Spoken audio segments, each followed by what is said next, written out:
What in the hell am I looking at here, Clay? What do we got?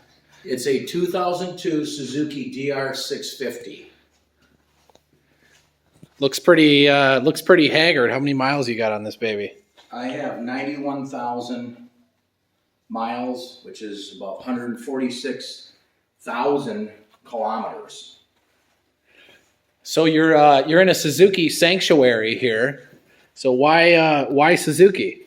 Well, I debated on getting a KLR, an XR, or a DR, and over a 2-year evaluation of riding all three of those bikes, I decided to go with the DR650 because I feel like it was right in the middle. It's more highway oriented than an XR is, but it's more off-road oriented than a KLR is. So why would you sit on this motorcycle for 91,000 miles? What's up with that? Well, that's a good question. Either I'm really crazy or I really like riding dual sport motorcycles and traveling on 2-lane roads and dirt roads across North America. So where has this thing been? Well, it's been all over North America, all 4 corners of the United States and a large chunk of Canada. You got a center stand on this unit. What's up with that? It's a dual star center stand, which are tough to get. Highly recommended if you can see how far the back tire is off the ground. If you're out and about and you get a flat tire or you're just doing simple chain maintenance, it's ideal to have a center stand. And trust me, I've used that quite a few times out on my travels with flat tires or just doing maintenance with the chain, and makes life a lot easier. So now you got a Ryan Dungey sticker here. Who is this man to you here? He's one of the best motocrossers ever. He's a Minnesota guy out of Belle Plaine, Minnesota. I went to Millville in 2010 when he was on a factory Suzuki with Roger DeCoster's team, and I got that sticker. So what's up with this tank? That tank is a 4.9 gallon IMS tank, which is about 18.5 liters.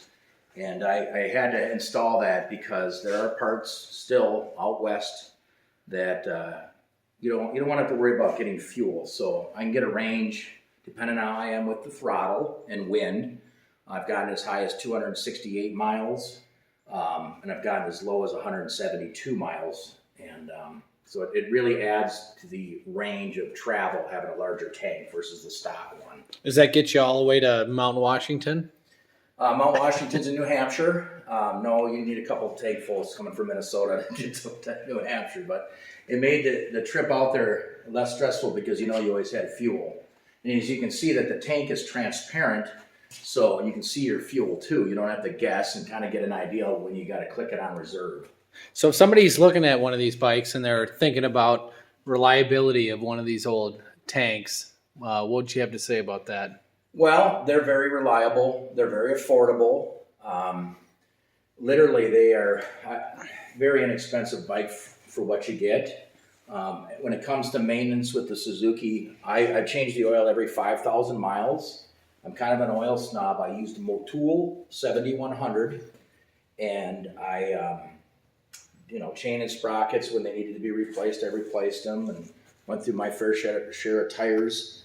Everybody bags on the Bridgestones that came stock with them, but I thought they were really good tires. But I currently have the Shinko 705s on. They're a great tire for this bike. I have no complaints.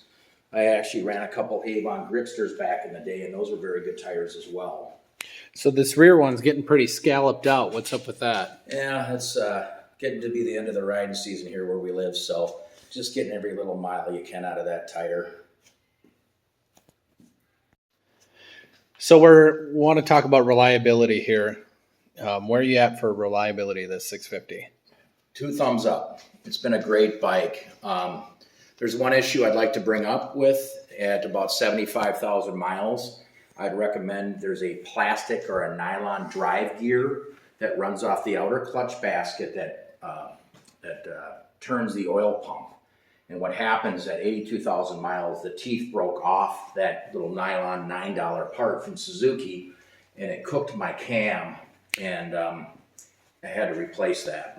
So where is that gear, that plastic gear? It's right on the other side of where the clutch clutches. You can't see it. It's internal, and it runs off the outer clutch basket, and it drives the oil pump. And that chewed up, and so you roasted your top end. It was bad, but eBay's a great thing. I got a new head and a cam with lifters for under $500. Used. You got some Yes. used top end. Used. So where are some of the notable places you've been on this bike? Well, one of the big trips I took, and the reason why I have the Corbin, I had the stock DR650 seat on the bike, and I followed the headwaters of the Mississippi all the way down to New Orleans. And then I drove over to Florida, and then I came up and I drove the tail of the Dragon, and then I headed home. And after that trip, my backside was brutally damaged. So first thing I did was get on the horn and buy a Corbin seat. At the time, that was a logical thing to do. I know there's a lot of other manufacturers this day and age that have better seat options that aren't as heavy. That seat is a heavy seat. But that was absolutely a necessity if you're going to travel, is get rid of the stock seat and get something aftermarket that's great for long rides. And then you did some handlebars on it too? Yep, I put the Renthal handlebars on there with the Pro Grips, and then I got the Acerbis hand guards, and you can see I think the plastic's getting a little brittle from the sun over the years, but that's kind of nice for wind protection, but also if you fall over on a dirt road or a dirt trail, that it protects your levers. So we did some math on this, and he bought this for was it $2,500? Yeah, $2,500 back in 2008. So that's 2 cents a mile. If you don't factor in the maintenance, you can ride a DR650 for 2 cents a mile. I suppose the prices are up a little bit now, but this model year is, I believe, the same from 1996 all the way through 2023. They're identical. You basically get bold new graphics, different color schemes, but it's an identical engine for the most part. all right. So let's talk about some of the things that it took for you to get this bike this far. Well, it's basically all stock other than some of the accessories we talked about earlier. I have the skid plate here, the dual star center stand, the IMS tank, and the Corbin seat. This, I believe, was a stock Suzuki rack.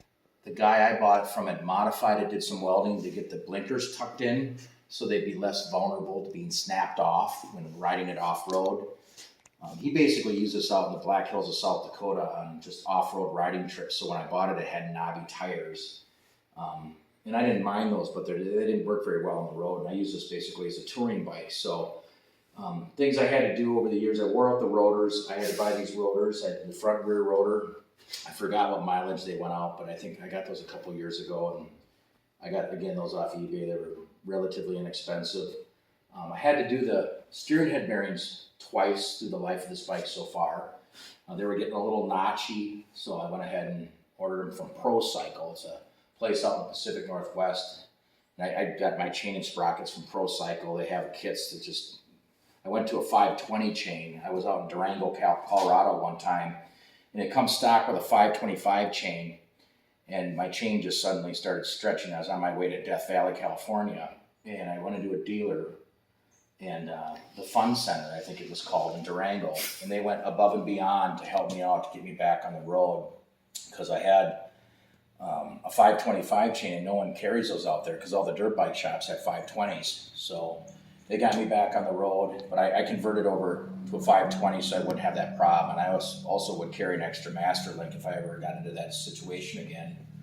But other than that, I do want to note that when I took when I had that problem with that nylon gear, I pulled the top end off and I inspected the cylinder. There's still the crosshairs in the cylinder at 82,000 miles. So I don't know if that's because of the oil I used. I mean, I've been very happy with the Motul 7100, but that motor looked brand new to me, and it's just shocking. The thing does not burn any oil, and it does not leak any oil still to this day. So You did some preventative maintenance on the top end, didn't you? What was that? yeah, well, I did need to adjust the valves and stuff. Other than that when I had that gear fail, I had that cam that I had to replace because the top end got starved of oil. So that was a boo-boo. But that was I don't know. Suzuki made it out of nylon. I thought about having a friend re-engineer a metal one, but I just bought the $9 part, put it back together, and you know, when I have 150,000 miles on it, I might consider changing that part. So overall, as far as reliability, has this thing ever left you on the side of the road? it did one time, well, twice. I had that oil problem in Wisconsin, so I had to leave it at some guy's farm. But I was at work with it at a hospital in St. Paul, Minnesota, and my clutch cable broke. And if you know Suzuki's, you have to pull the clutch in to start it. And when you have a broken clutch cable, I was stranded. So at least I wasn't too far from home. So those are the only 2 times I've been stranded since 2008. And 91,000 miles later, I bought it. It had 4,800 miles on it. So I put 85,000 miles on the bike, and I've been very happy with it. So if you're looking at buying a used one of these, a lot of aftermarket parts for it because they've made this bike for years, and there's a lot of options you can to cater to your needs and to make it comfortable. The rear foot pegs did wear out. I don't know if it's from vibration, but It's from all the bitches. Yeah, all the ladies I had on the back, exactly, not. Yeah, riding 2 up on this bike is not ideal, but I try to run non-oxy, non-ethanol gas in it. I know that under load, it likes to pre-ignition almost with that corn gas that we have here in the Midwest. So anytime I'm going to let it sit for longer than a week or so, I always want to make sure I have non-oxy fuel in it, but I just pretty much run it all the time unless it's not available. Other than that, I had to replace a few headlights. They burned out. Had to redo the suspension. I had a local guy fine-tune redo the rear shock at 66,000 miles just as a service thing. He said it was kind of dirty, but it's basically a dirt bike shock. So, and I've done a couple sets of fork seals, brake pads. But you really can't ask much out of a bike after you've spent so much time on it. It's been really a lot of fun, and I always consider selling it, but then every time I ride it, it's not going anywhere anytime soon. So all right, your house burns down, this bike's gone, gets torched down to the ground. You need a dual sport. Are you heading to the dealership to pick up a 2022 DR650? I'd probably buy a used one because you can find them. A lot of guys buy these things and they really don't ride them that much, and they have them all farkled out with all the aftermarket stuff. But I wouldn't, even if you bought a new one, it's money well spent, and you can break it in and make sure everything's done right. And there's these fixes that people talk about on the internet with the neutral indication switch. There's a kit that you have. I've never looked at mine. If they haven't fallen out now, those little screws that hold that neutral light indicator in there, I don't think they're going to fall out now anytime soon. So, and then there's also a retainer clip for the countershaft seal. I didn't put that on there. I've never had an issue with it, but maybe it's because the bike doesn't sit a lot other than in the wintertime. So, all right, let's close out the 2002 clapped out. It's not clapped out. 91,000 mile DR650. I would still ride this to California and back and not even hesitate. So. All right. Well, that's good enough.